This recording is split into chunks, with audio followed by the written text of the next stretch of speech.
Wosher Chris. I'm very happy and very honored to be here, and I appreciate it very much. I'm going to start today by telling you what I'm not going to talk about. As an American living and working in Qingdao, when I was asked to give a talk in a conference called Breaking the Mold, the first thing that occurred to me was it would be really interesting to talk about what breaking the mold means in China compared to what breaking the mold means in the West. I immediately decided that I'm not going to do that, and the reason I'm not going to do that is because I'm not qualified to do that. When I was in college, or right when I got out of college, I had a very great fortune to study with a really brilliant teacher from Korea. And he taught me many, many wise things, but one of the things that he said to me that stuck with me forever is that if you're in a new culture, if you're living in a new country, you should accept everything about the place. You shouldn't judge, you shouldn't form opinions if you can avoid it. For at least 3 years, you should just be there and take it in. I've been in Qingdao for 2 years, so I can't talk about anything until next year at the earliest. So maybe next year I'll come back and compare, but I'm not ready for that. Besides that, there's plenty of people that could talk about that authoritatively, and I'm not one of them. If I was giving this talk in America, probably the first thing that I would have to do is establish my qualifications for talking about breaking the mold. But here in China, I think my very existence breaks the mold, especially where we are. If I go to Shanghai or Beijing or even downtown Qingdao, it's international enough that I don't particularly stand out. But here where we are, kind of outside of the city, especially when I walk around the old neighborhoods, I really stand out. People often come up to me and want to take my picture. Even cab drivers want to take a picture with me because they've never seen somebody that looks like me. So I think here I create the appearance of breaking the mold, whether or not I'm actually breaking the mold, and that's a point I want to come back to. Even in my hometown in America, I probably would be accepted as somebody who can talk about breaking the mold, because about 10 years ago, my wife and I moved out of the city, Boston, where we lived before, and moved into a very, very small town called Ipswich, Massachusetts, in northern New England. And very traditional town. I'm a musician, my wife is an artist. We live, by comparison to our neighbors, we live kind of an unconventional lifestyle. And I think most of our neighbors would accept us as people who break the mold. But I want to start by saying appearing to break the mold, as I just described, is not the same as breaking the mold. Before I lived in Qingdao or Ipswich, I lived in downtown Boston, near the college that I went to, Berklee College of Music. And in that neighborhood, a tall, middle-aged white guy with long hair that plays the guitar does not stand out, and nobody there would say that I'm particularly breaking the mold. Very comfortable living there, but not challenging and certainly not breaking the mold. So breaking the mold really has a lot to do with where you are and when you're there, and I'm going to come back to that. So what I do want to talk about with breaking the mold is what breaking the mold really means. And I'm going to start with the idea of the romance of breaking the mold. A lot of people all over the world are enthralled with the idea of breaking the mold. It's romantic, it's glamorous. We have people that we really look up to as the mold breakers, the innovators. The best example of that I could think of was Apple's very famous ad campaign in the early 1990s. It featured innovators, mold breakers in the sciences, in the arts, in religion, in politics. These were people that changed the world or changed major things about the world by just thinking differently. And the campaign was really simple. It's a photograph of these people, the words "Think Different," and the Apple logo. At the time these ads came out, people thought it was going to go out of business. They were saying Apple's not going to be here next year. And this ad was the beginning of the turnaround, which continues to this day. Nobody doubts Apple's going to be here next year. But this was the campaign that started Apple. This was before iPhones, before iPads. This was what started it. And the idea of thinking different really appealed to people. And the whole premise was, if you use a Mac, you think different, you're going to be like Albert Einstein, you're going to be like Charlie Chaplin. And it really, really worked, because we love people that think different. Same thing in American politics. About 10 years ago, there was really a big trend, but it's been part of American politics forever. The idea of the maverick. I'm a politician that thinks different. I'm different than those people in Washington. I do things differently. I'm a maverick. John McCain famously ran for president of the United States about 10 years ago as a maverick. I do things differently. That's an idea that came from the Wild West, cowboys and Indians, the romanticized Hollywood version of the Wild West, where the cowboy is glamorous, strong, powerful, usually very handsome, and separated from those weak city slickers by their natural, indigenous, organic goodness and power. And we've totally bought into that. In America, people love that, and a politician that can connect to that really connects with people. But again, that's the appearance of it. Now, I'm not saying that the romance, the glamour of breaking the mold isn't a true fact. There is plenty of examples of lives that really were glamorous, innovative, breaking the mold, and changed the world. Probably the best example is Pablo Picasso, at least the best example I could think of, because he not only changed the world, he was fantastically successful at it. Before Pablo Picasso, art for hundreds of years had you knew what you were going to look at when you looked at fine art. Each master, every great artist had their own style, and you could recognize the differences, but art had some things that everybody conformed to. Whether you were looking at a Vermeer in Holland, or you were looking at Da Vinci from Italy, or you were looking at Caravaggio, also from Italy. You can see different styles a little bit, but you're looking at landscapes, you're looking at portraits, you're looking at still lifes, and you're looking at stylistic things that you expect to see. Picasso was trained that way. He could do this stuff. He was born in 1881. He developed his own style, and his style looks very different than what people expected art to look like, but it was accepted, and he was lionized. He made a lot of money. He was really successful, and he had a career that spanned decades. He didn't die until 1973 at the age of 92, and he was successful the entire time. So he really did break the mold in a way that makes you go, oh, I want to break the mold. Breaking the mold's a good thing. But one of the things about the way that Picasso broke the mold is that he was born in a time where you could break the mold the way he broke the mold. He was born in 1881. And in 1881, the world was really changing. Art was changing, music was changing, technology was changing, society was changing, the way people thought about things was changing, and they were ready for an artist that changed the way you approach and look at art. If Pablo Picasso had been born in 1681 instead of 1881, he definitely would not have been a very successful artist, but he also probably been locked up in an insane asylum, possibly burned as a witch. So breaking the mold and its results have a lot to do with timing. Time and place have a big impact on how successfully you can break the mold. So I'm going to show a couple examples through history of people that broke the mold both successfully and unsuccessfully, not because of the quality of what they were doing or the innovation of what they were doing, but just by the time and the place. And we're going to start way back with probably the most influential two folks I can think of, Buddha and Jesus Christ. Buddha was fortunate enough to be born in South Asia around 5 BC. He was a spiritual master, and his insights, his learning, and his knowledge was something that his culture, his society at the time could accept. So he preached for his entire life, hundreds of disciplines, great students. He lived a long and satisfying life. He died at a ripe old age with students that could carry on his teaching. Very lucky to be born in the right time and place. And his teachings, his spiritual insights still resonate today. Also resonating, a spiritual leader who still resonates today is Jesus Christ, not so lucky with time and place. He was born in Israel at a time when Israel was occupied by the Roman Empire, and there were huge political tensions in Jesus' time. The empire, the Jewish leaders, conflict. The Romans were always worried about the Jews revolting. There were definitely Jews that wanted to revolt. And Jesus comes up in the middle of all this, preaching love and peace. But because he had a lot of followers, he was a threat to both the Romans and the Jews. And we all probably know what happened to Jesus. Terrible ending, terrible, painful death. He had a lot of influence, but personally, not so lucky. In science, in the 1500s, another example of somebody who was not doing the right thing at the right time, even though he was a very successful mold breaker.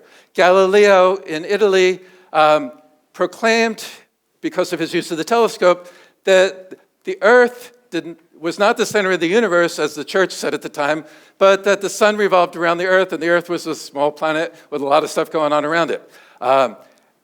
In Galileo's time, the Catholic Church ruled everything, not just religion, but politics, culture, everything revolved around the church, and Galileo's findings completely contradicted the church's cosmology. So Galileo was arrested, he was put under house arrest, he was not allowed to publish, his learning was suppressed for most of his lifetime, and he was, in his lifetime, an unsuccessful groundbreaker, who today we're very glad he did what he did. A couple hundred years later, science was on the rise, religion was in decline, and Albert Einstein came up with theories that were much, much more revolutionary than Galileo's. He changed the way we think about matter, about energy, about time, about space, about basically all of reality. But he was born in a time where we were ready for that. And he was lionized. He was considered a genius. When we say the word genius, the first thing most people think of is Albert Einstein. And he lived a very successful life and a very satisfying life because his accomplishments were recognized till the day he died. So again, not judging the quality of their breaking the rules, but very much affected by time and space. Even in popular culture, 125 years ago in England, a man named Oscar Wilde was a very successful writer, very popular figure, until the public found out he was gay. And then he was arrested, he was put in jail, his career was over, too soon. 100 years later, the world had changed, society had changed, the world was ready for an androgynous, flamboyant figure in popular culture, and David Bowie was successful for decades. And when he died just a few years ago, he was considered an institution. He was part of the fabric of our culture, and people loved him and took him seriously and worshiped him. So timing, it depends on how successful your mold breaking is going to be. Another good example of mold breaking, and an interesting example, because this group, the Beatles, experienced both the positive aspects of breaking the mold and some of the negative aspects. When they first became popular in England, they broke the mold in countless ways. First of all, they were from England, and all rock and roll up until that time was from America. So people didn't expect good music coming from England. The music didn't sound like anything that happened before. Their hair at the time was considered way long for guys, and people thought that was radical. They were from very poor working class upbringings at a time when in England the class system was still strong, and poor people didn't talk back to rich people, and they were very cheeky. They were independent, they were outspoken, but they got away with it because they were talented, they were funny, they were charismatic, they were clean-cut, they were good-looking. So they were hugely popular. They changed the world. Their music changed the world, but also their attitudes changed the world. And they were really, really successful for a lot of years. But a few years later, they no longer looked so clean-cut. And because they started taking political stands, they started speaking out against the war in Vietnam, they admitted to taking drugs, all of a sudden, the media turned against them, they got arrested in England, they got their visa taken away in America, the FBI started doing surveillance on them, and a totally different picture. So this is a good example of both sides of breaking the mold, and the nice thing about this example is it didn't stop them from doing what they do. They kept going through all of it. Sometimes they were considered heroes, sometimes they were arrested, but they stayed true to what they were, and it's a great example. Unfortunately, John Lennon, one of the Beatles, was killed by an assassin's bullet in 1980. So that's going to take us back to where we were before with the Apple Think Different campaign, and I want to re-look at the Apple Think Different campaign from the lens of sometimes breaking the mold has consequences. So John Lennon paid the price for his fame, the idea of the tallest flower getting cut off, but some of the other people in the Apple campaign had some similar experiences. Muhammad Ali was another Apple prototype. So Muhammad Ali was an American boxer. He was a world champion boxer in the early 1960s, and very, very, very successful. Then he started taking very strong stands against the war in Vietnam. He took stands against racism in America, started speaking out on civil rights, and he refused to register for the draft for the Army in America. All that stuff turned the American government against him, and he was arrested. He was tried. He was not permitted to box for many years. His career was really damaged in the prime of his life. So he really paid the consequences for breaking the mold. Another one in the Apple campaign is Nelson Mandela from South Africa, who was an activist against the apartheid system, the racist apartheid system in South Africa. And because of his activism, he was put in jail for 27 years, which is a pretty long time. So there is a price to pay for breaking the mold, especially if you're born in the wrong place in the wrong time or doing the wrong thing with the wrong people. Another person was Martin Luther King in America, another man who spoke out for civil rights, very active, and another man, tall as flowers, standing way out, and he was shot by an assassin and killed for his work. And the last one I want to talk about is probably my personal favorite mold breaker, Mahatma Gandhi. Born in India and single-handedly, almost exclusively, small man with no political power, no huge cult following, usually dressed in a loincloth, little man. He raised a movement that changed the world.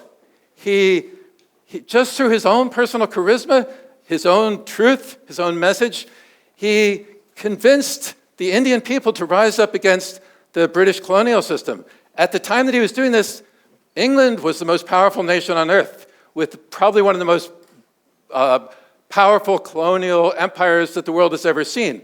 And this one small man changed that, overcame the entire British system, and brought independence to India.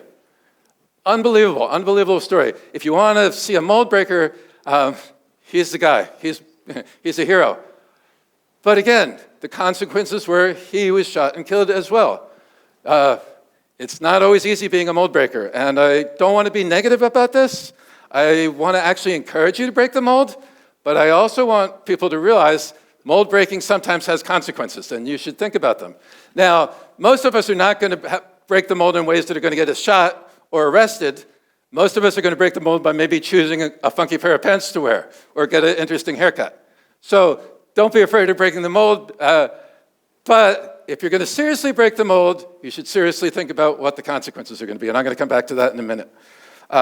So because of these serious consequences, I want to summarize what I'm saying by talking about some guidelines or some thoughts that I have on how to successfully break the mold. If you're going to break the mold, you should do it very consciously. And so the idea of creating rules for breaking the rules is kind of ridiculous, so I'm not going to call these rules, I'll call them guidelines for breaking the mold. And I have 4 guidelines for breaking the mold, and the first one has already been brought up a couple times tonight, but it's probably the most important thing that you can take away from the day, so I'm going to repeat it and go into a little more detail. If you're going to break the mold, if you want to change the world, the place where you start breaking the mold is not the world, it's yourself. You have to break the molds inside before you can even begin to think about breaking the molds outside. We all come up with all kinds of molds in our head. Lots of ways that molds are formed. Almost every day, I try and look at myself and think, what are my preconceptions? How am I behaving in a way that may not be appropriate, and why? What's the reason for that? What's inside of me that is making me not see the situation clearly and not dealing with it clearly? And it could be anything, and we all have it. Society gives us lots of rules, and they're not written down. Nobody gives you a rule book. Here's how to work in your culture. When I moved to Boston, nobody said, this is the way you have to behave in Boston. But there's things in Boston that everybody understands, and you're expected to do things. If you're not a Celtics fan in Boston right now, you're going to get punished for breaking the rules, possibly even shot and killed. So society gives us a lot of rules, and it's our responsibility to try and understand what rules have come from society and which ones are valuable to us, which ones aren't valuable, but we will respect them because we're in a society, and which ones are preventing us from being our true selves and which we have to overcome. Same thing is true with our families. Even if your parents are great, all of our parents put their beliefs in us. And most of them are good. Most parents try their best to teach good things to the kids, and most of that's good. But all of our parents, no matter how good they are, limit us because they have limitations. And the only way we can transcend our parents is to examine the limitations that they gave us and transcend them, and take what's good from them and transcend what's bad for them. And that takes some work because our parents were our whole lives when we were born, and they were whole lives for all of our formative years. So I still, day to day, find, I'm doing this because of my father. I'm doing this because I don't want to disappoint my mother. Of course we don't want to disappoint our mothers, and sometimes we'll make a decision because it will please mom. But other times, you got to go beyond that, and you really have to look at yourself and say, when do I need to go beyond that?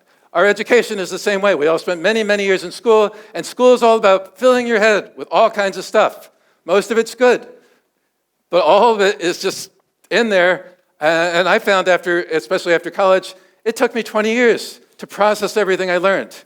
And some of it I had to process so I could use it and be successful with it, but other stuff I had to process to go, this isn't good for me. I have to throw this out. That thing that my third grade teacher said made me think of myself in this way, and I'm not that way.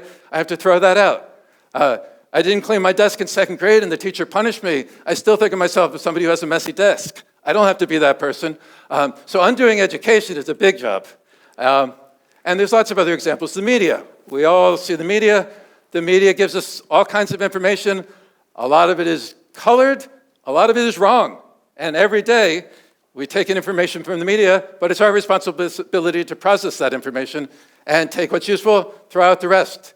And a good way to do that is get your media from a lot of different places, and then you can have a little bit more discrimination about just sorting it out. But the media is a big influence that we need to spend some time processing. And then our personal experiences. Sometimes we do something that's the wrong thing. Sometimes we do something bad, and we're rewarded for it. We get good feedback for doing something bad. Sometimes we do the right thing. We're trying to do something really good. We're doing something from our heart, and we're punished for it. And that means we're walking around going, this good, this bad.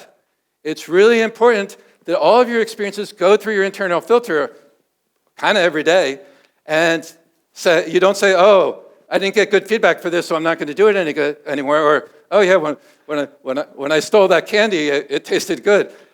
Your actions should be based on your belief system, on your core values, not on how it was received by the world or what response you got from it.